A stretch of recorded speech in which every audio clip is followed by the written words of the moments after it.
share ko lang sa inyo guys yung ganap sa day 3 namin dito sa Sapa, Vietnam. Nagpunta kami sa Cat Cat Village, tapos sa Moana Sapa, tapos the rest, food trip na sa mga recommended na kainan dito. So sinumulan namin yung araw sa paglipat ng room. Ito talaga yung gusto naming room kasi konti lang yung price difference niya dun sa standard room. Kaso book na yung ibang days kaya buti nakakuha pa kami for 2 nights. With free buffet breakfast na rin to ha. Gagawa na lang ako guys ng separate vlog for this. So ngayon naman pupunta kami sa White Cloud Coffee and Restaurant. Tapos nakita namin sa Google Maps, 3 minutes away lang siya from our hotel. So lapit lang. Ito na siya.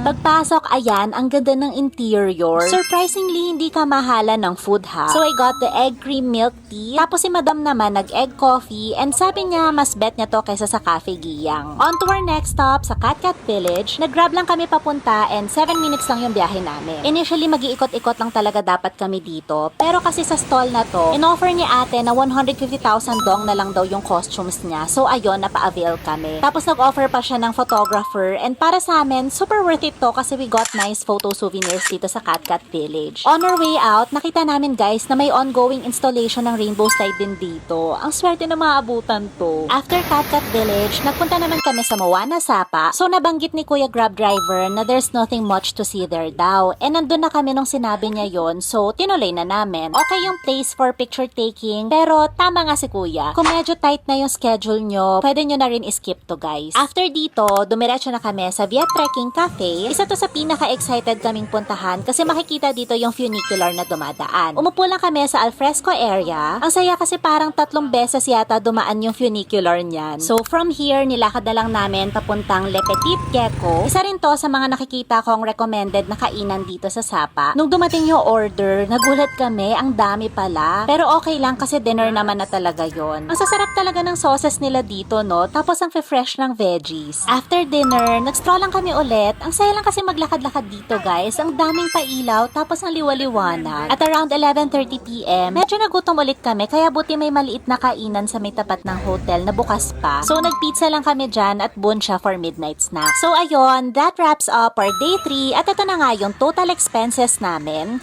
Sa day 4, last gala day na namin to sa Sapa at nagpunta kami sa Glass Bridge at sa isang cafe na wala talaga sa original itinerary pero sobrang ganda pala dito. Ayun lang guys, bye!